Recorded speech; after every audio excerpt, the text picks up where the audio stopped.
The international community, including UNESCO and the World Heritage Committee, have shone a spotlight on our country's management of the Great Barrier Reef for more than a decade.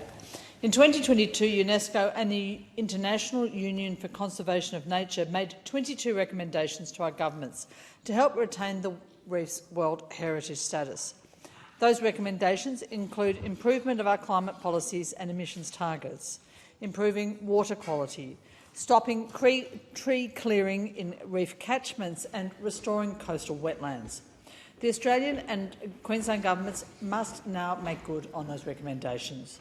I want to focus today on the three major threats facing the reef identified by that report.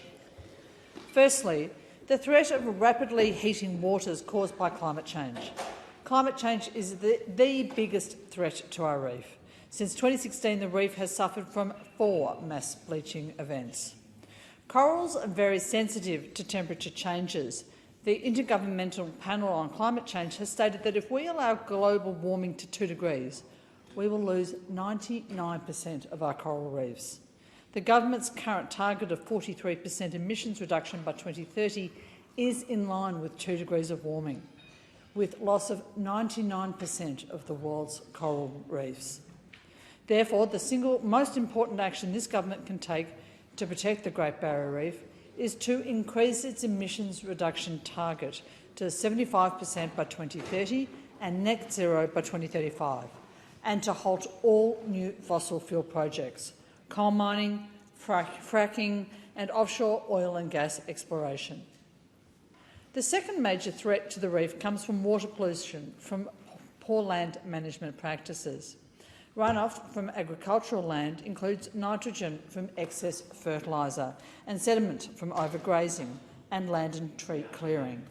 Pesticides, nitrogen and phosphorus gel contribute to algal blooms and subsequently to uncontrolled spread of the crown of thorns starfish, which is responsible for more than 40% of the reef's 3.4% per year coral decline.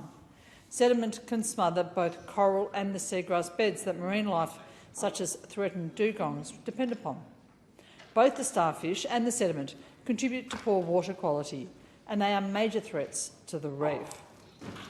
While Australia has set targets to reduce sediment and nitrogen running into the reef's waters, we are nowhere near meeting those targets.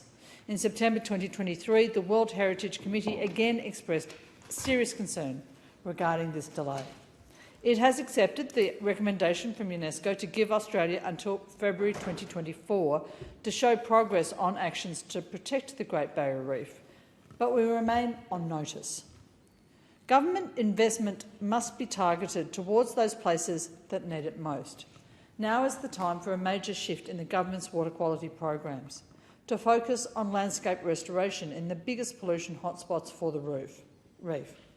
Now it is time for a plan for how this government will tackle nitrogen from fertiliser use. The third major threat comes from unsustainable commercial fishing. This is a major threat to the reef and to endangered wildlife.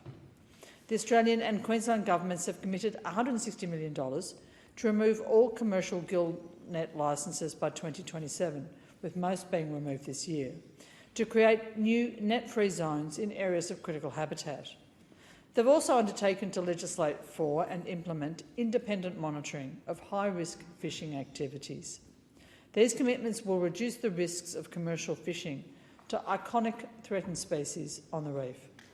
They must be delivered within the committed timeframes. Speaker, as a country, we must soon report back to UNESCO on our progress to better protection of the Great Barrier Reef. That wonderful reef faces the fight of its life, a fight set to get harder with climate change and the forthcoming El Niño event. We must protect this unique national treasure for the sake of the reef itself, for the sake of its $6.4 billion tourism industry, and for the 64,000 jobs that it supports. The question is